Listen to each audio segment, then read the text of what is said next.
Thank you, and happy Sabbath to everyone. Well, welcome to this Daniel seminar, the second to the last presentation in this series. So I welcome you to chapter 11.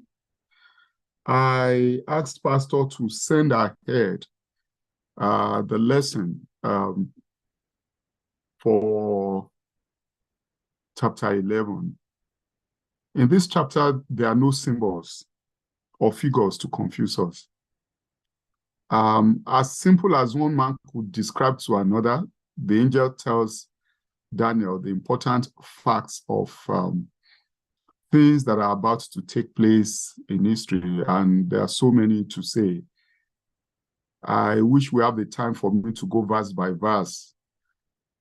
You'll be amazed at the details contained in this single chapter, which history has confirmed, because a lot of them have been fulfilled. I enjoyed reading through those who, if you have tried to read it, initially it will be so clumsy to you.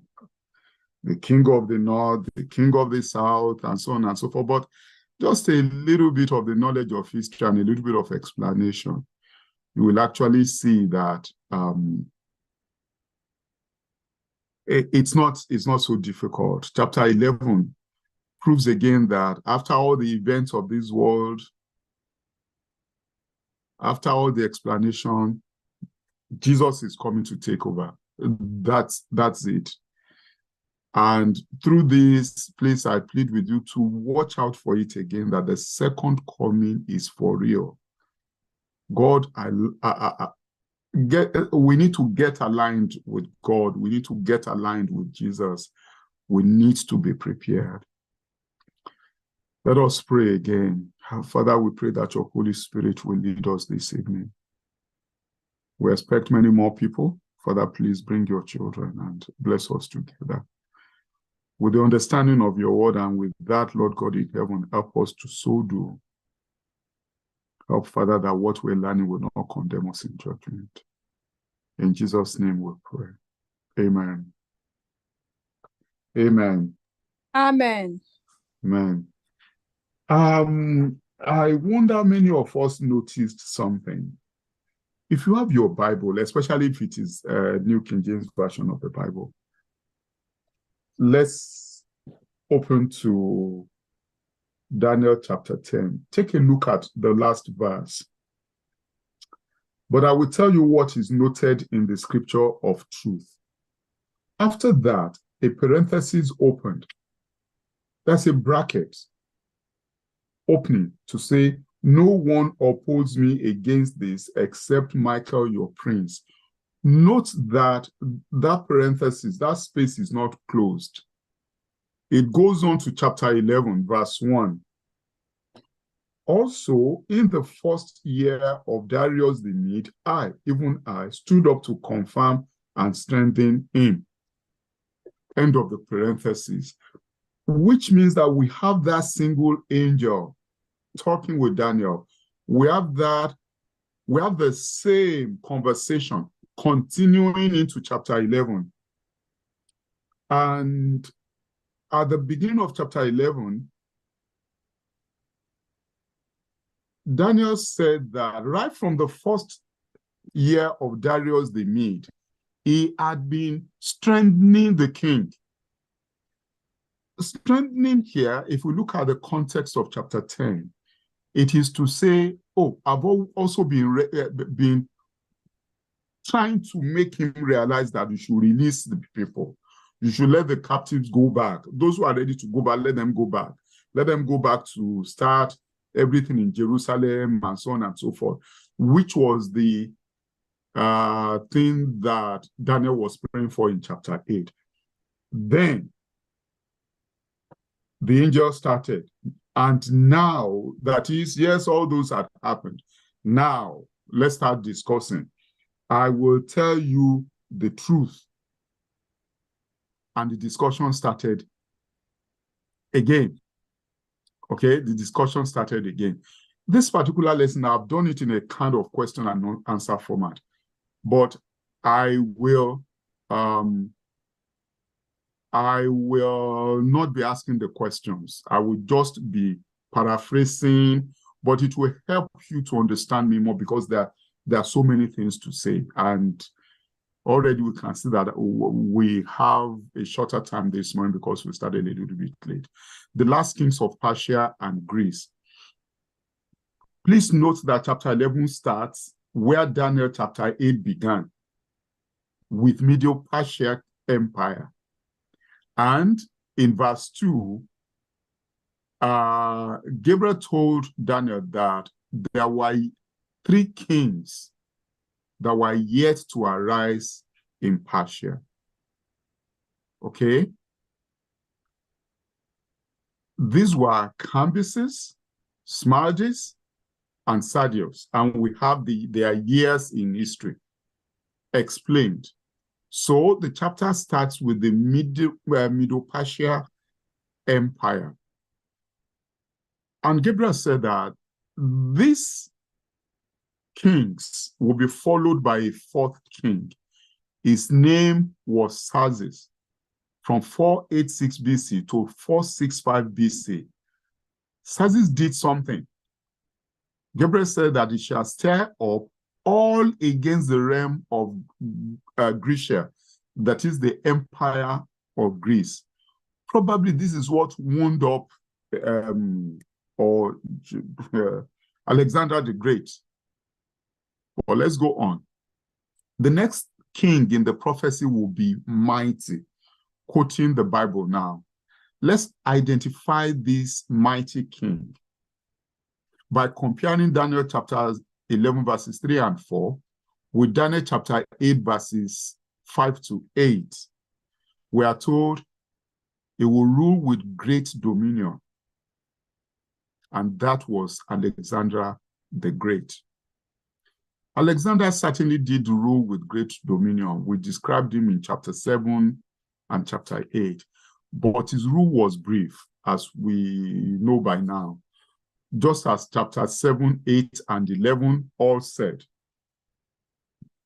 His kingdom was divided into 4. The kings who first ruled over these 4 divisions after the death of Alexander the Great, as we saw already in chapter 8, were to the north, Lysimachus, to the west, Cassander, to the east, Seleucus, and to the south, Ptolemy. Alexander died in 323 BC, leaving his Grecian kingdom to those who will fight for it. Note that the Bible actually said that he will not leave his kingdom to posterity. That is, that's verse 4. Verse 4 says, and when he has arisen, his kingdom shall be broken up and divided towards the 4 winds of heaven, but not among his posterity, nor according to his dominion with which he ruled. For his kingdom shall be uprooted, even for other besides this. Number 1, he won't leave it to any members of the family. And then eventually, the kingdom will change, even not according to the 4 kings that we have identified. 2 of the 4 kings that we saw last slide, these 4 kings here, would temporarily join forces. These were the king of the south and the king of the north. They will come together. They will join forces. Verse 6 is interesting. So let's read verse 6 and I will give an explanation here as an example of the details and the information God gave to Daniel in this chapter. Verse 6 says, and at the end of some years, they shall join forces, for the daughter of the king of the south shall go to the king of the north to make an agreement. But she shall not retain the power of her authority, and neither he nor his authority shall stand. That is the king of the north that she went to meet. But she shall be given up with those who brought her, and with all who begot her. Now, Cassander and Lysimachus at first ruled over the west and north, but were conquered by Seleucus, who then became the king of the north. In the meantime, Ptolemy strengthened Egypt. That's the person in charge of Egypt, and is known as the king of the south. These two fought on for centuries. It is interesting to know that Ptolemy Philadelphus of Egypt, as the king of the south, made an agreement with Antiochus Theos of Syria, the king of the north at that time, to give his daughter Bernice in marriage, requiring Antiochus to put away his wife Leodes. All this, their history, but let's just go through them. The motive for this marital unity was to unite the two warring royal families. You remember we saw this also with Europe. So that of Europe, this is where it started, to try and bring everybody together. But God never blesses adultery. He forgot his first wife to bring in another person for the purpose of uniting the two nations. No. The motive was to unite the two warring royal families, but God will not bless that adultery. She did not retain the power of the arm. The trick to cement their friendship failed. And Leodes, the first wife, finally poisoned her husband, Bernice, and acquired the wife that was murdered. And they that brought her were slain with her. The people who brought that wife to say, "Oh, now, king, this is your wife," they were also killed, including the son that she came with. The prophecy was fulfilled to the last detail. Why are we studying this? So that you can trust the Bible. Eventually, keep thinking about it. When you realize that all these things are being fulfilled one after the other, then by the time we get to the end, you will know that this one also will definitely be fulfilled. Remember that in Daniel chapters 7 and 8 visions, Rome was to start off as a little horn, but will grow to become exceedingly great, and it will become strong with a small number of people. We see that in verse 23 of this chapter 11. Gabriel described Rome's rise against Daniel's people in this way. In verse 14, certain violent men of your people shall exalt themselves in fulfillment of the vision. The literal meaning of violent men of your people is son of the breakers of your people. The King James Version says robbers of thy people. Three important clues help us to identify these robbers or breakers as the Romans. Number one, they will come in fulfillment of the vision. Number two, they will exalt themselves. Number three, they'll be breakers of your people. Breaking of others was a chief characteristic of Rome. Let's look at that. Daniel chapter 2, verse 40. He breaks in pieces. Daniel chapter 7, verses 7 and 23. Breaking in pieces. Daniel chapter 8, verses 10, 13, and 24.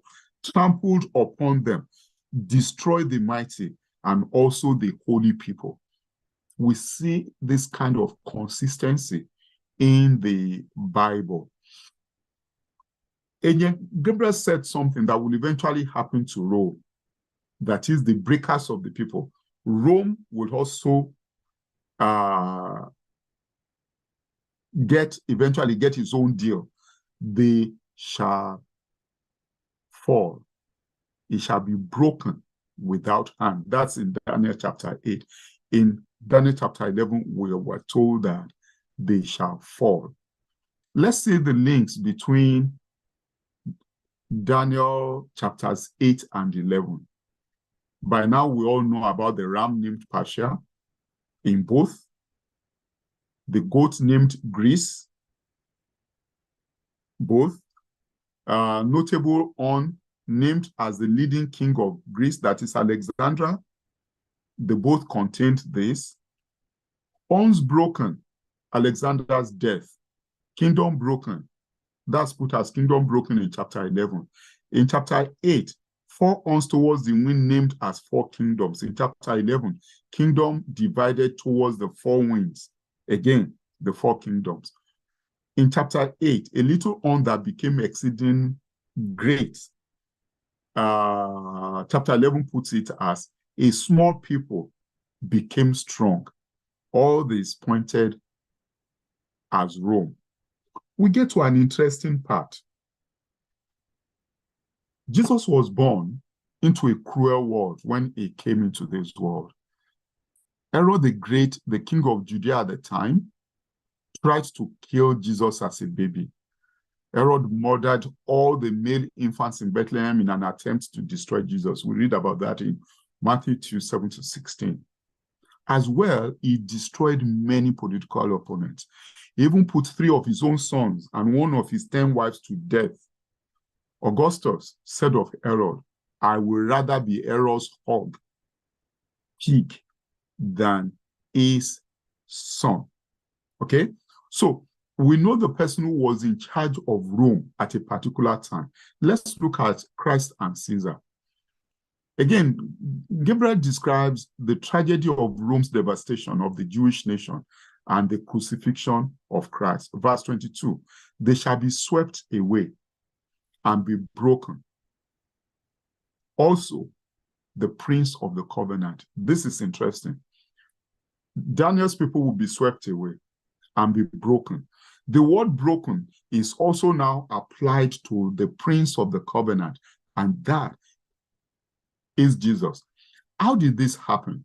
In AD 70, 40 years after Christ's crucifixion, the Jews were swept away by Rome in a terrible destruction of Jerusalem, predicted in Daniel chapter 9, verse 26, one of the worst tragedies of the time. Remember that Jesus also mentioned this in Matthew chapter 24. Yes.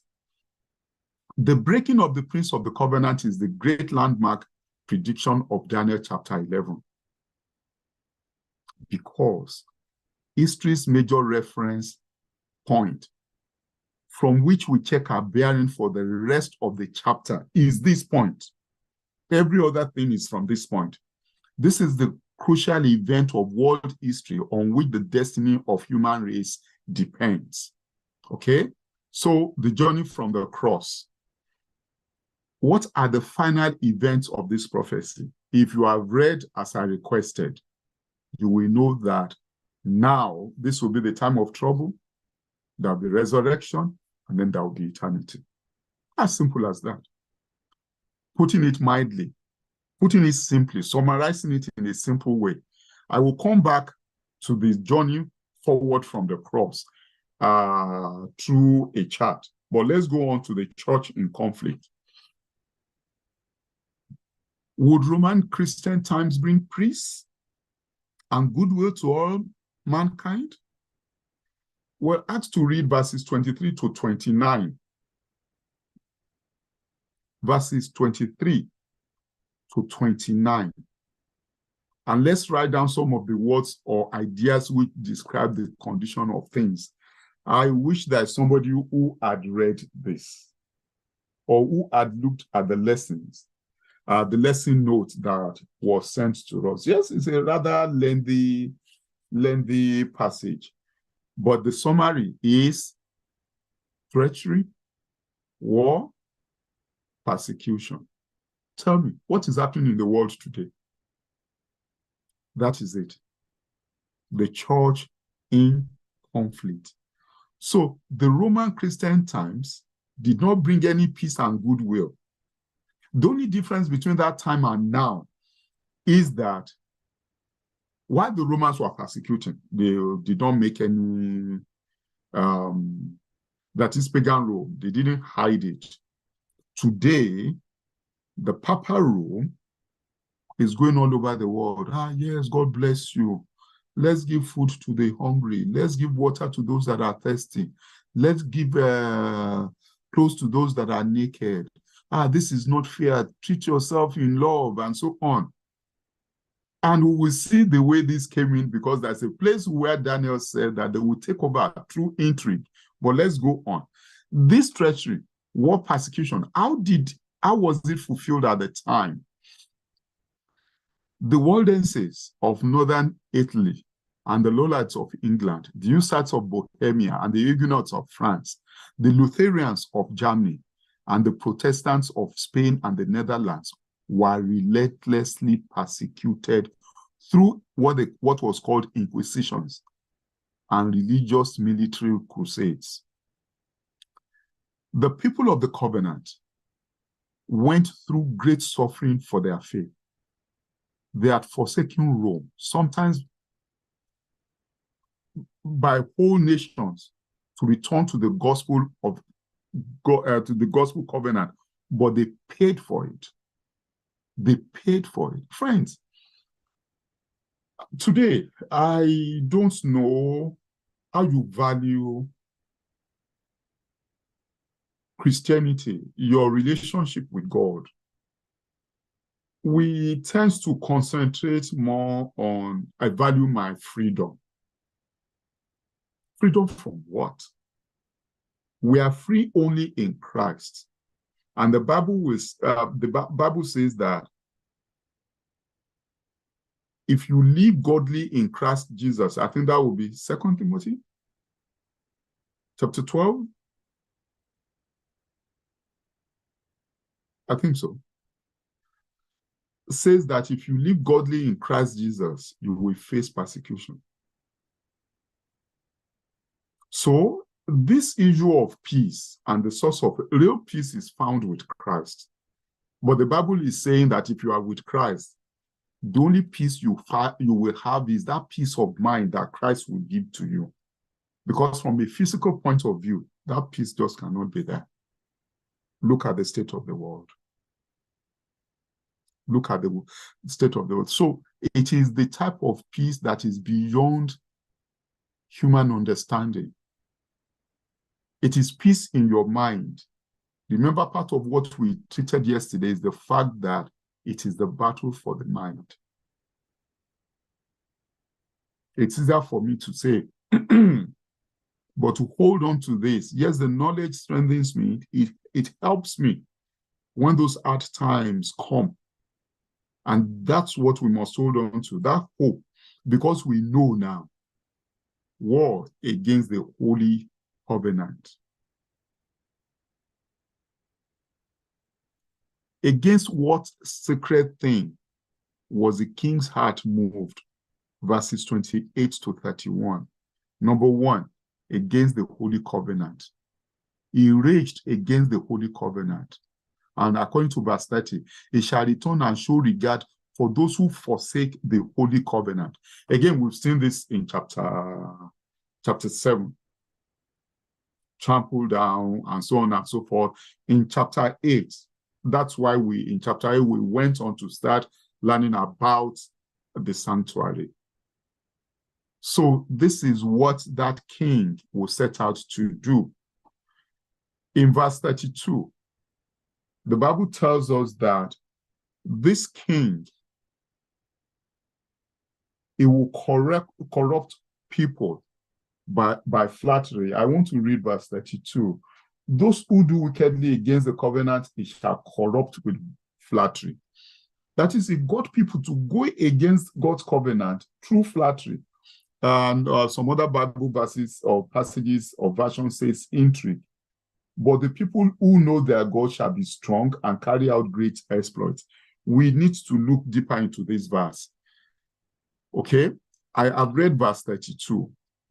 Let's look at the meaning of corrupt by flatteries. Number one, early church fathers began to interpret the Bible according to pagan thoughts. They were being kind of brainwashed. Remember, we've gone through this. It's more obvious in Revelation. When the Roman emperor moved from Rome to Constantinople, he left his seat to the bishop of Rome, that is the Pope. But everything was just colored with Christianity. It was still paganistic. So they were interpreting the Bible. They put on the lens of paganism.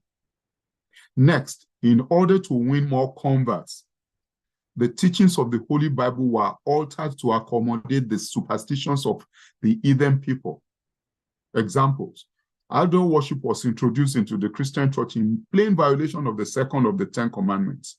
In order to excuse this sin, the second commandment was dropped by the Roman church. Number 3, the true Sabbath, the memorial of God's creation, was gradually set aside. And the first day of the week, dedicated to the true worship of the sun by ancient pagans, was exalted in its place. Number 4, the Bible was declared unfit for the common people to read. It was said to be so difficult that only the priest and the clergy could interpret it. Thus, the voice of the Holy Spirit was silenced. When we take a look at Revelation chapter 6, I will explain this more. Because, number 1, how did they do this? Number 1, the Bible was available only in the language there. Italian. Very few people could read it. So you wanted to read, and then those Bibles were changed to the monastery poles, the walls. So you want to go there and read the Bible, you have to tell the bishop or the priest or the one clergy, and it was the person that will go there and tell you this is what it says, so go and do it. You don't have a choice. Number 5, due to the false teaching that the dead are still alive, the way was opened for the veneration of the Virgin Mary and the saints. Thus, men were led to look away from Christ, in whom alone we have forgiveness. Can you see how the Holy Covenant was tampered with? And to look to the merit of sinful man himself. Thus, man's view of the only Savior was blocked, disrupted. Number 6, the Pope and the priest assumed the right to forgive sins, which only Christ can do. Men were led to trust in their own works for salvation instead of trusting only the righteousness and salvation provided by the Son of God. Number 7, religious liberty was taken away. Men were forced, under the pain of imprisonment, torture, and death, to profess a faith they could not believe in their hearts. Millions of people were murdered during the Dark Ages, simply because they dared to confess Christ as their only Savior, rather than yield to the image of the mystery of iniquity. Friends, what we are describing there is very, very serious. Those who don't have the book Great Controversy, let me know. I'll get you one. If you have it, go and read it. Read it from cover to cover. All these things that we are saying, they are in that book. They're there. And you will get things that we don't have the time to, to explain here. Remember in verse 32, we read about those who know their God shall be strong and carry out great exploits. These are the people who, though here and there, they stayed with God. The Lord Jesus has always had those in every country, everywhere, in every generation who serve him faithfully. Friends, let us be part of that group. Among those who stoutly resisted, even the papacy at that time were the Waldenses. They were the forerunners of the mighty Protestant Reformation. They bled and died that we today might have all the glorious lights of Christ's truth. They were heroes indeed. Throughout all these tremendous trials, those who described in verse 32 as people who understand, what was it that they did and what happened to them? Verse 33, they will instruct many. It's simple. It's very, very interesting. History tells us that these people were copy passages of the Bible and helm it into the edges of their clothes.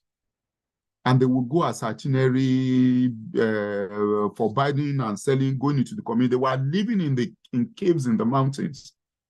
And when the opportunity arises, they will remove a piece of the Bible and pass it to the people. With that, they were instructing many. And anybody caught instant death, they were burnt alive. And that's why the Bible says in verse 33 also that for many days they shall fall by sword and flame, by captivity and plundering. History confirms all this. History confirms all this. How much help will the persecuted ones receive?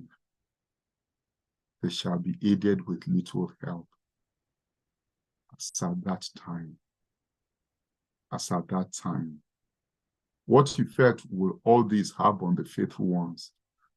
The Bible says in verse 35, and some of those of understanding shall fall. To refine them and to make them white. So eventually, there will be refinement and then the whiteness. Let me go back. The issue of understanding and shall instruct. I just want to read this Bible passage. And those of the people who understand shall instruct many, for yet many days they shall fall by the sword and flame, by captivity and plundering. And that's what happened. Now, when they fall, they shall be aided with a little help, but many shall join them by intrigue. Spies coming in as, hey, we are friends. And some of those of understanding shall fall, to refine them, to purify them, and make them white until the time of the end, because it is still for appointed time, until the time of the end, because of appointed time. Let's look at some of these people. Men such as John Wycliffe of England, Hughes and Jerome of Bohemia, Martin Luther of Germany provided the help mentioned here. They taught people to exercise faith in Christ alone. Thousands were set free from the chains of darkness that had bound their souls because of the preaching. But the Reformation itself eventually became corrupted. The Reformation started by Wycliffe and Luther has never been completed, but the work is still going on today. Surely we want to have fellowship with those who follow the light of Christ, who know their God and do exploits today. On the screen, you have a little bit of narrative about William Tyndale.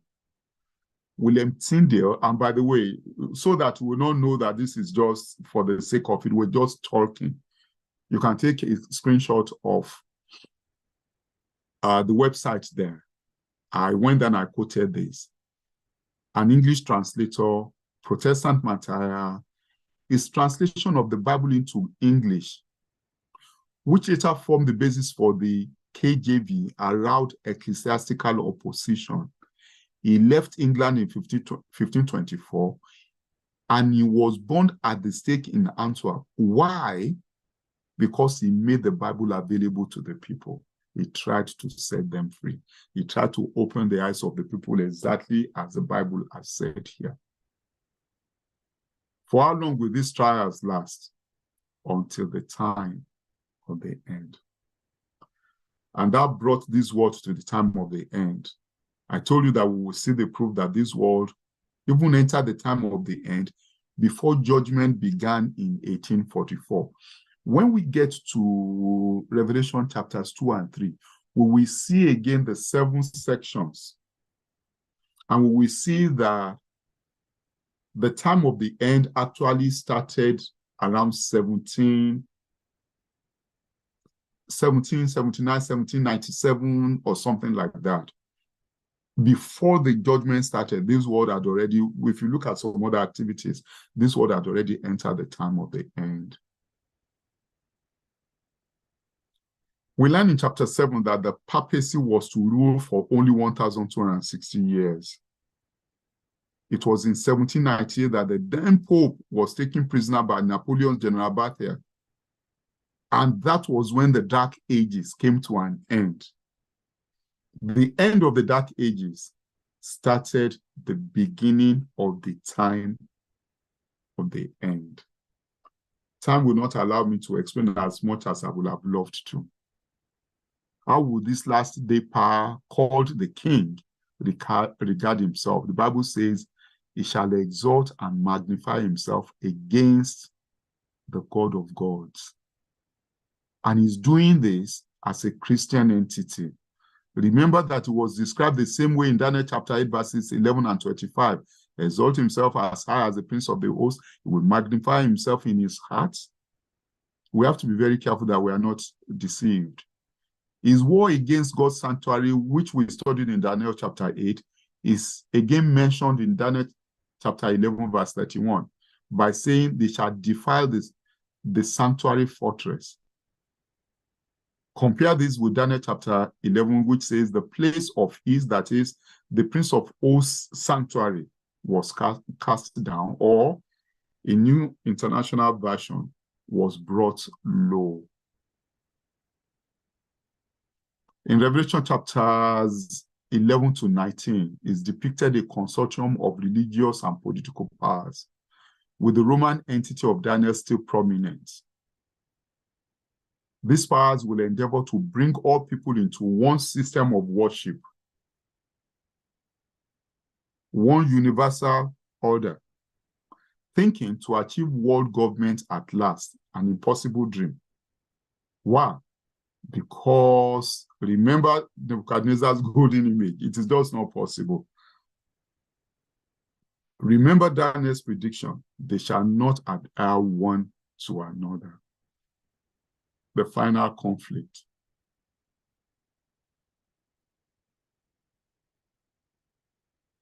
All along, we all should work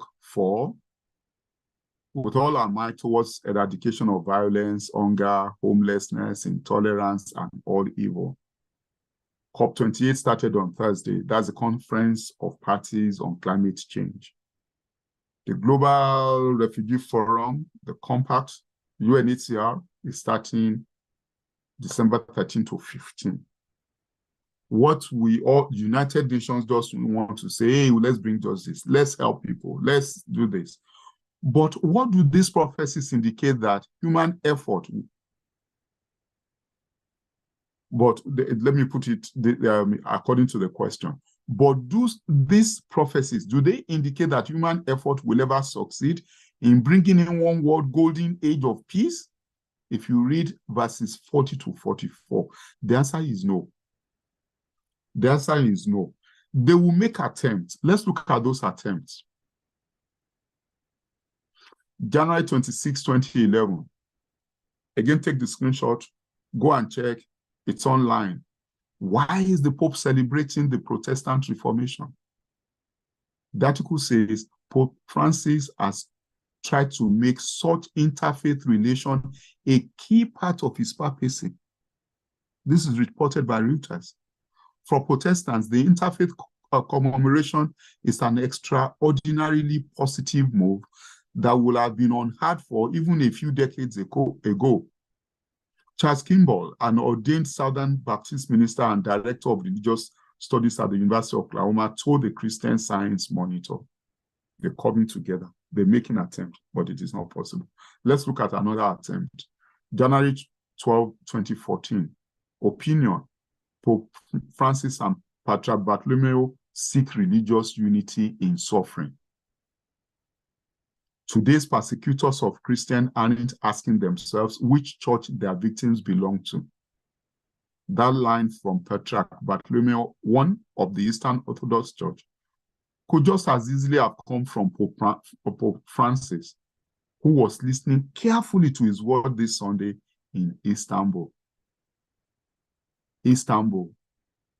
Istanbul was Constantinople, where the Roman emperor moved to when he left Rome and vacated the seat to the Pope at the time.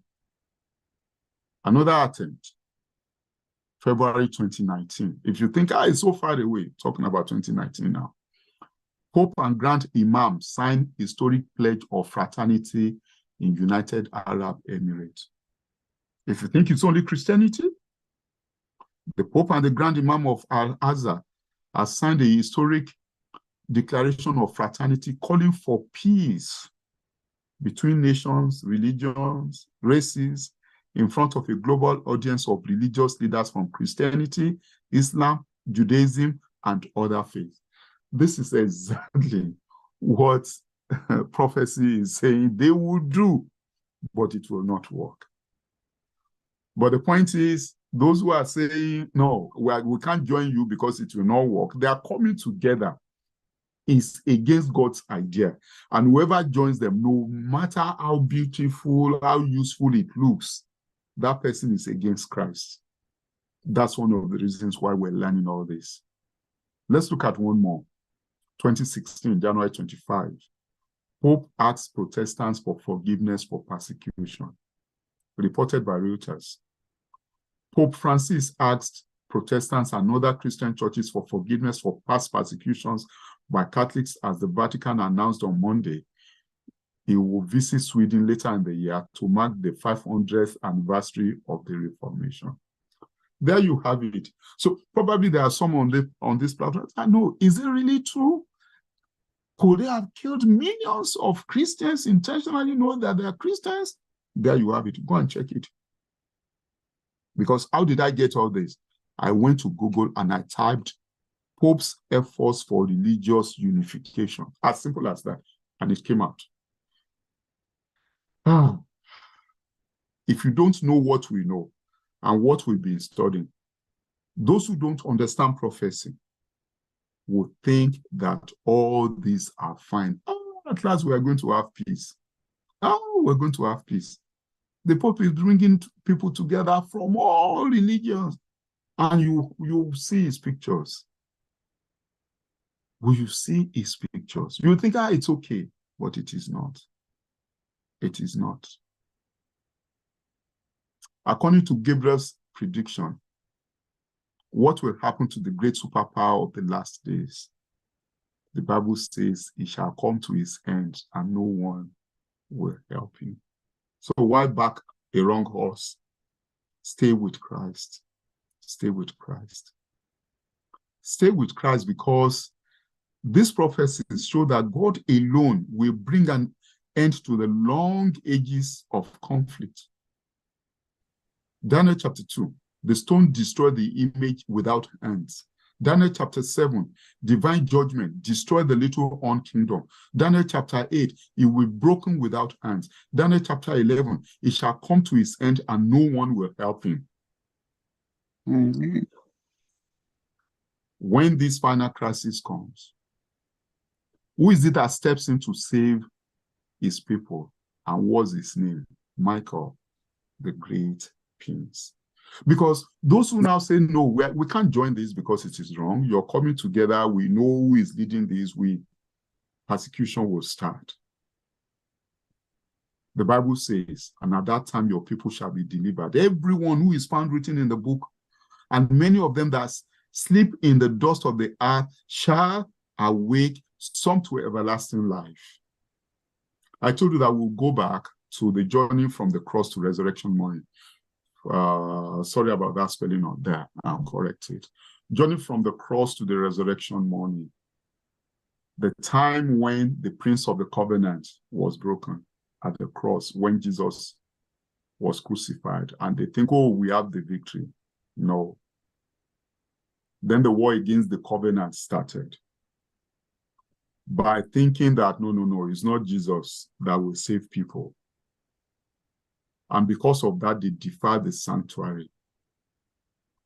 They took away the daily sacrifices. You know what that means now.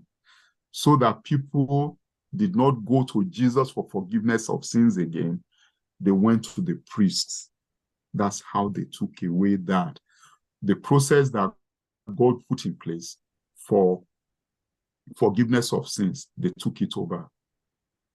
And then those who said no, they started persecuting them. And that will happen till the time of the end. He will exalt and magnify himself. What do you think is happening now? The whole world is going after him. He's going to Dubai for the cup. A few Wednesdays ago, I was in this, maybe I said it here, I don't know, I must have said it somewhere. 2 or 3 Wednesdays ago, actually, it was November 15. November 15 must be a Wednesday. I went for this UN, it's not UN organized, it's related to WFE, but no, let's go. It was an organization that organized this dinner at the DC here in Maryland, and I went, and we were supposed to link up, make friends, get connected to say, hey, what are you doing? How can we work together? Blah, blah, blah, as humanitarian community. And this guy came to me and said, hi, this is my name. I don't know, I can't remember. And he said, my name is this, I'm a Jesuit. I do research in University of, do you know the meaning of that? It's supposed to be class. It's supposed to be a huge status that he is a Jesuit. And I'm supposed to be, that's fine. How may I join you? And that's how people will be recruited. I laughed.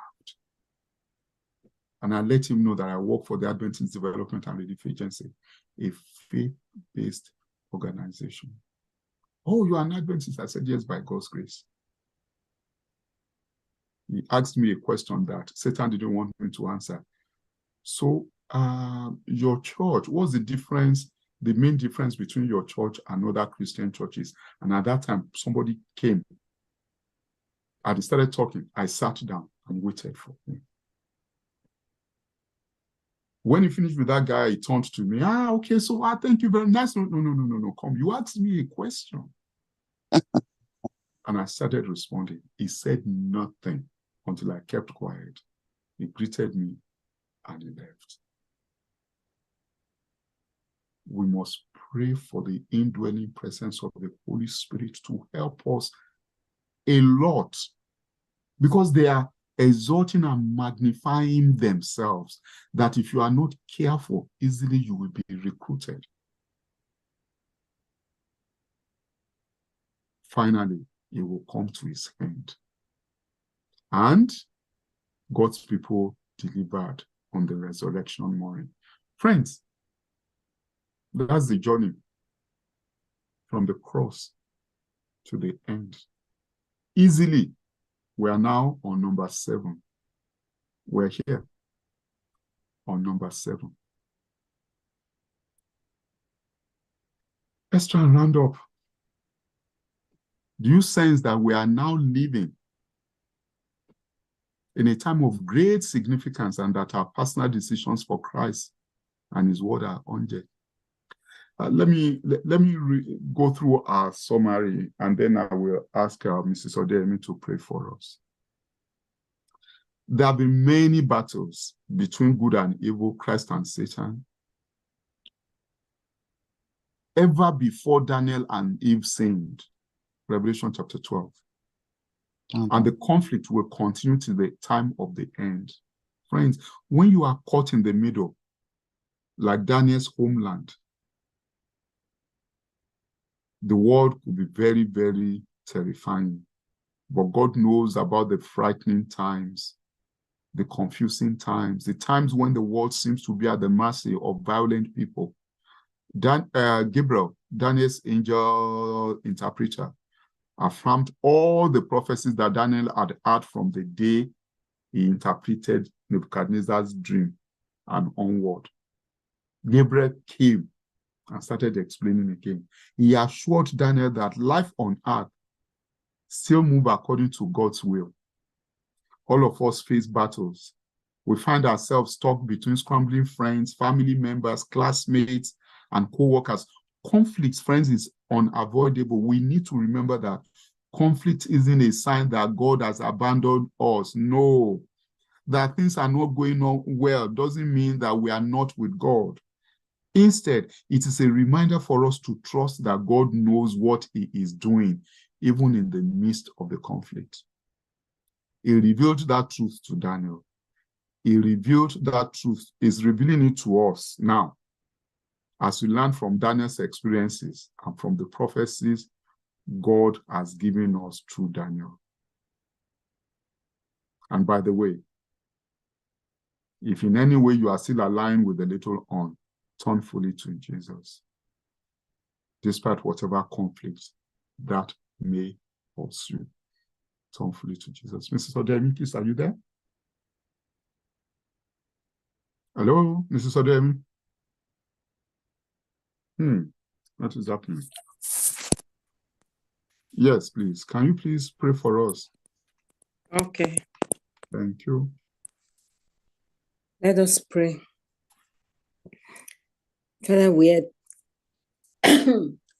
are thankful once again for your goodness, for your mercies, for the exposition you continue to give to us, for the hope that it builds in us, to say that none of the activities of human beings or organizations or groups or events will bring this world to an end.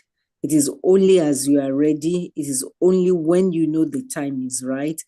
It is only when you know that everyone has heard as you desire it. Because indeed you have gone to prepare a place for us. And you said, if it were not so, you would not tell us that there's room for us there.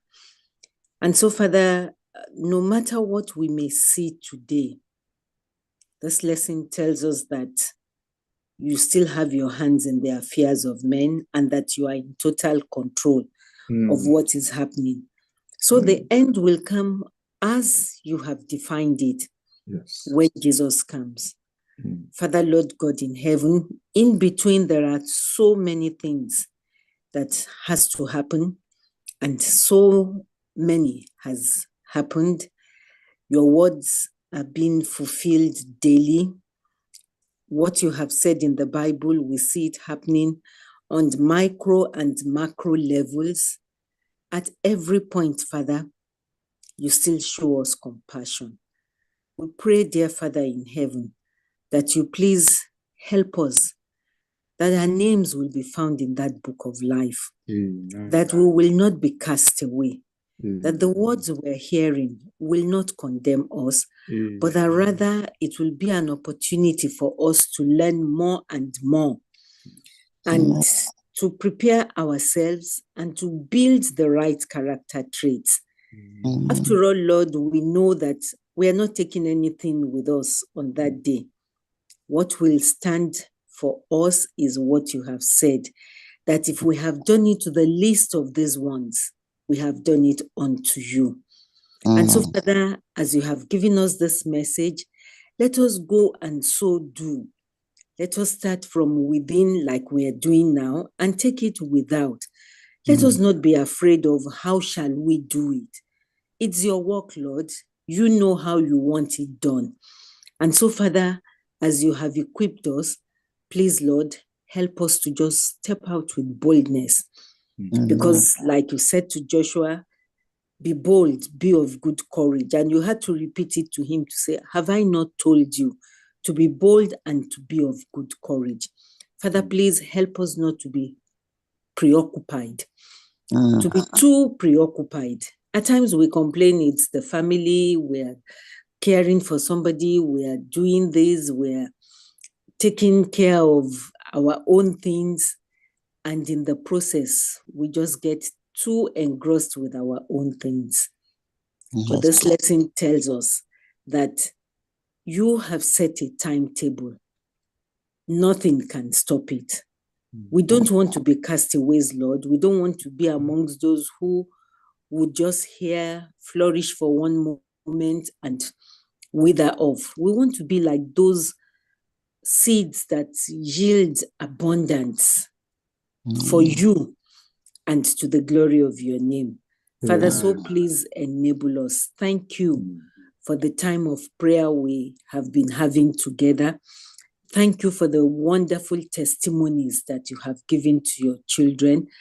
Thank you, dear Lord God in heaven, for even though some of us may not speak, yet, Lord, you have given each person a reason to say thank you. Thank you because our gathering has not been in vain. Thank you, Father, because each time we come, we are reminded again that there's still something you are doing. There's still something more you are doing. Please, Lord, may we not just be hearers of the words, may we be doers of your words. Grant us the health, grant us the strength. Let every situation speak of you, Father, and let our character be such that we would be your ambassadors, old and young on this forum, male and female, youth, every one of us. You desire that we be your arms and your legs and the face that people would see and say, oh, these ones have been with Jesus, or these ones are with Jesus. Father, may that be our testimony. May it so be that we will be the ones to talk about you much more than we talk about other things. Thank you, Father, because nothing that disturbs the peace of your children goes unnoticed by you. And so, as we think of the things that bother us and we speak to you, you do hear, so that we can have the peace that passeth human understanding. We are grateful, Father. Thank you for the Sabbath hours that have come in upon us. We pray, dear Lord God in heaven, that by your grace, these hours will not be a waste, but it will be a time of rejoicing, a time of blessings, a time of receiving from you. Father, let your peace abound with us. Let your holy angels gather around us. Thank you, Father, for you do not call our angels away to go do other things. We are just so precious to you, Father. We love you. We are grateful for what you are doing for us. And thank you because you will do much more than all this for us. You will do exceedingly, abundantly, over and above that which we are able to ask or imagine. Because your children have asked for it, and because we have asked in Jesus' name, you would answer beyond our imagination, for we have asked in Jesus' name. Amen. Amen. Thank you very much.